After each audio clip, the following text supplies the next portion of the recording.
पीले नाम का प्याला चाना अग्नि मंद पड़े।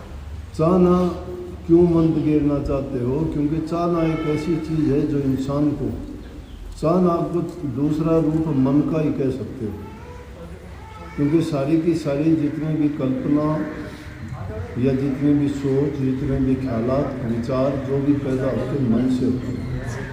और उनमें सबसे ज़्यादा चाहना एक ऐसी चीज़ है जो इंसान को किसी भी शक्ल पर रुकने टिकने नहीं देती।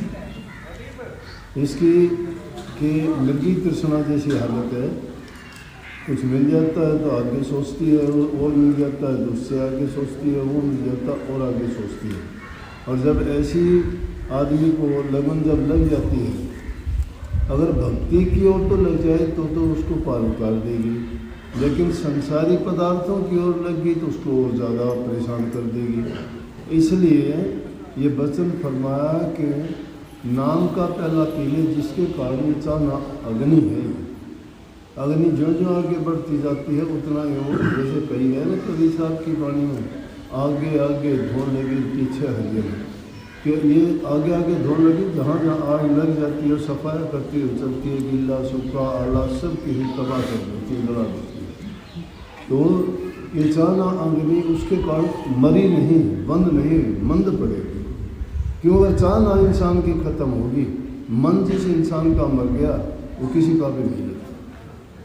चाहना रखित राम नाम की, चाहना तो ही न, चाहना तो रखनी पड़ेगी।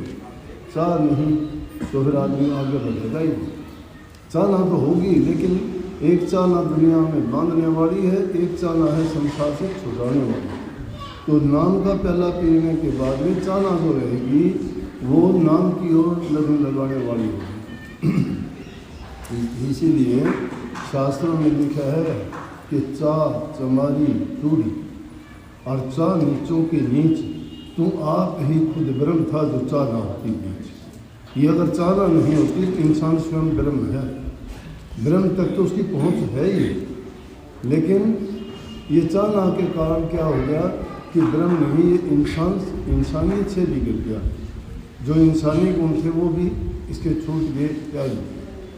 तो इसलिए उसके लिए नाम का सुमरण करना, गुरु के बताए उपदेश और आज्ञा का पालन करना, उनके बताए हुए तरीके के अनुसार ध्यान, धारणा और समाधि, तीन चीज़ कर, ध्यान, धारणा और समाधि।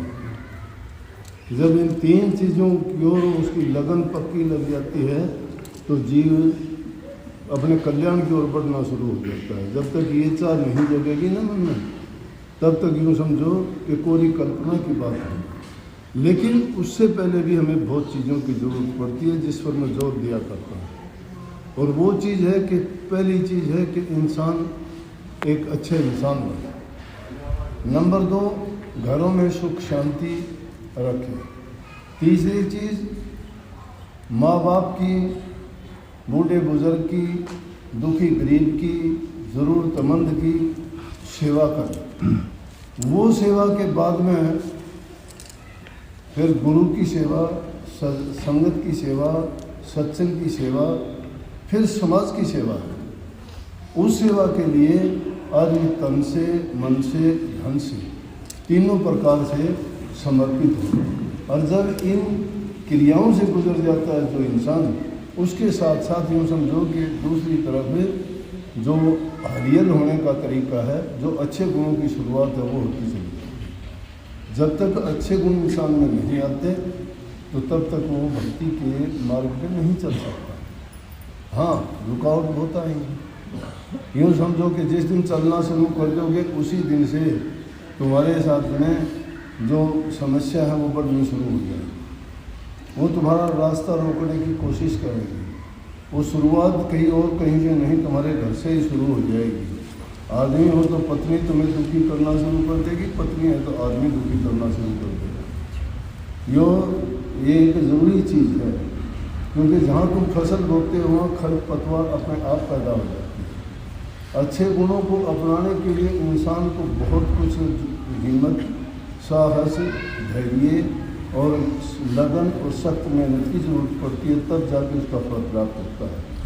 लेकिन जो अनवांटेड पेड़ हैं, जैसे कि झाड़ी, कीकर, जांटी, कटीली झाड़ियाँ, उनको उगाने की ज़रूरत नहीं, वो तो अपने आप ही पैदा हो जाए। बुराइयाँ और बुरे विचार और ख्यालात और पाप कर्म, ये इंसान के दिल में बिना बुलाए भी आ जाएंगे।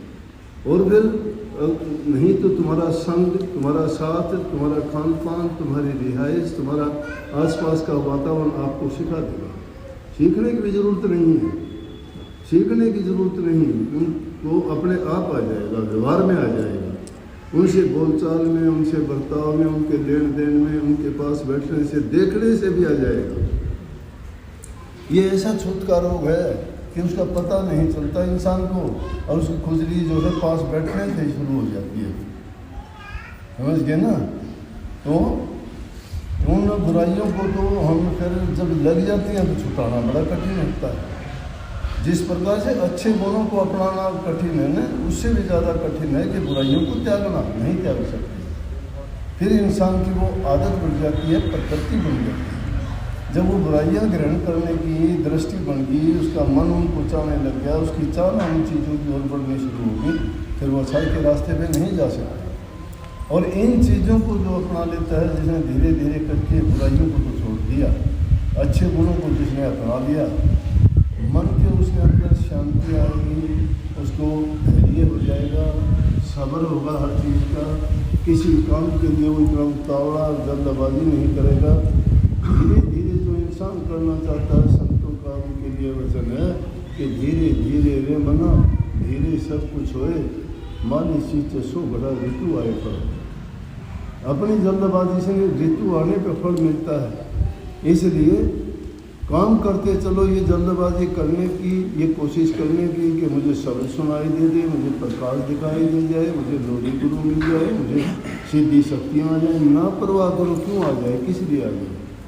तुम वो करने की प्रयास करो जो तुम आसानी से कर रहे हो। अच्छा करने की कोशिश करो, वो तो उसके पीछे अपने आप लगे आ जाएंगे जब तुम करोगे। तो अगर नहीं करोगे, चाहते हो, तो काल्पनिक होगा, कल्पना होगी तुम्हारी, आएंगी नहीं। कल्पना करके दिल में अब पैदा कर लो। कोई कहे जब मैं राजा हूँ, बादशाह हूँ, बड़े बैठे रहो, बादशाह हो तुम। कहाँ है सेना, कहाँ है तुम्हारा शासन, कहाँ है प्रजा, कहाँ चलता है तुम्हारा हुक्म, तुम्हारे ऊपर ही नहीं चलता। तो ये कोरी कल्पना से ना बनो, कल्पनाओं से ना बनो, ख्यालात से ना बनो, सपने में ना बनो। दिन के अंदर सपने देखने छोड़ के वास्तविकता में उतरो। और वास्तविकता में कब उतरोगे? जब तुम गुरु के वचन की आज्ञा में चलो। गुरु के वचन के बिना आज तक कोई भी नहीं गया। जिसने गुरु का वचन उन्होंने दिया, वो कहीं बख्शा नहीं। बख्शे तो गुरु बख्श सकता है, वो किसी बस की बात, किसी के बस की बात नहीं। जिस राम के रुक के मारते उन आवाज़ देते हुए इतनी ज़ोर शोर से, वो राम किसी को आके हाथ पकड़ के नहीं कहता, बेटा कोई बात नहीं, तेरे को माफ़ करते। वो राम किसी ने नहीं देखा है। चाहे किसी के धर्म देवता से पूछो, किसी संत महात्मा से पूछो, वो है तुम्हारे ख्यालात में, तुम्हारे जीवन में उतर जाता है। उसके गुण तुम में आ जाते हैं, वो तुम्हारा ही रूप बन जाता है। उसका तो रूप वो हर जगह जब है, तो उसको दूर कैसे भगा दिया हमने? हमारे ख्यालात में ही नहीं है। पाप कर्म करते हुए नहीं देखते, कहाँ है? जब तुम्हारा अपना आप टिकाव होगा, जब एकांत में बैठ के तुम अपने आप में सिमट के जब उसको ध्यान को और शब्द का अभ्यास करोगे, और जब उन रूहानी मंडलों में पहुंचोगे, जब पता लगेगा तुम्हें कि वो भी कुछ भी नहीं है, तुम भी कुछ भी नहीं है। जो है सो है ना। वो जिसको रामायण में कहा, चलो बिन पर सुन बिन काना, कर बिन काम कर विधि नाना, अनन रहित सकल रस भोगी, बिन रस न वक्ता बड़े योगी। ना उसको पैर है, न जबान है, न हाथ है, न बोलता है, न चलता है, फिर भी सब कुछ करता है। इंसान को जो खुदा ने इतना तकड़ा उपहार दिया कि उसको इंसान बना दिया। तुलना करके देखो इंसान ने, हमारे बराबर है क्या? हमारे बराबर है क्या?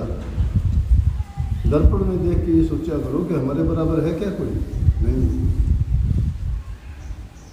परंतु ये दुष्ट आंखें नहीं दूसरों को देखती है, अपने आप को नहीं देखती। ये दूसरों को देखती है, अपने आप को नहीं देखती। अपने आप को देखने वाली यहाँ है, उसकी ओर नहीं मुड़ते। यहाँ का मतलब वो कहाँ बुद्धि के पीछे दोनों आँखों के मध्य में, उसको कब देखोगे? रास्ता गुरु ने बता दिया, फिर गुरु पर भी डिपेंड ना रहो, जो करेगा गुरु करेगा। गुरु ने कर दिया जो करना था, गुरु ने भेज दे दिया, तुम्हें टिकट दे दी, रेल तैयार खड़ी बैठ गया। गुरु की बात तो मानी ही नहीं, गुरु ने तो वीजा दे दिया तुम्हें, जाओ। अब सब कुछ लेने के बाद में तुम बैठे रहो और वो नहीं करोगे, कहाँ जाओगे? मंजिल तुम्हारे पास चल के नहीं आएगी। जब मंजिल की ओर चल पड़ोगे तो एक दिन वो परिणाम आपको मिलेगा, जरूर मिलेगा। इसलिए प्रयास किया करो, भूले से भी गलती ना किया करो, अनजाने में हो जाए तो तौबा किया करो, किसी का बुरा ना करो, तुम्हारा बुरा करता है उसका भी बुरा मत करो, नहीं तो तुम में उसमें अंतर नहीं रहेगा। तुम बस सिर्फ देखा करो कि कुदरत का खेल क्या है कि जो इंसान जैसा कर्म करता है उसको फल मिलेगा। लिखवा लो मेरे से, ना कोई बचा ना बचेगा।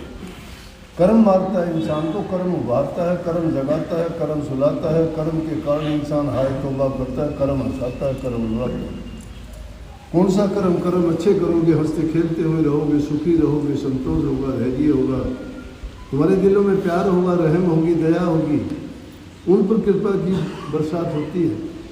लेकिन जिसके हृदय में पाप भरा पड़ा है, आंखों में कुदृष्टि है, जिसकी सोच जिसकी बिगड़ी हुई है, संग जिसका गंदा है और ख्यालात उसके बुरे हैं, तो अच्छा कैसे हो? इन चीज़ों को सुधारो, फिर अगर कमी आ जाए मेरे पास आएगी, जो गारंटी भी मैं करता हूँ। बहुत बहुत आशीर्वाद सबको, दर्शन हो गए, आशीर्वाद।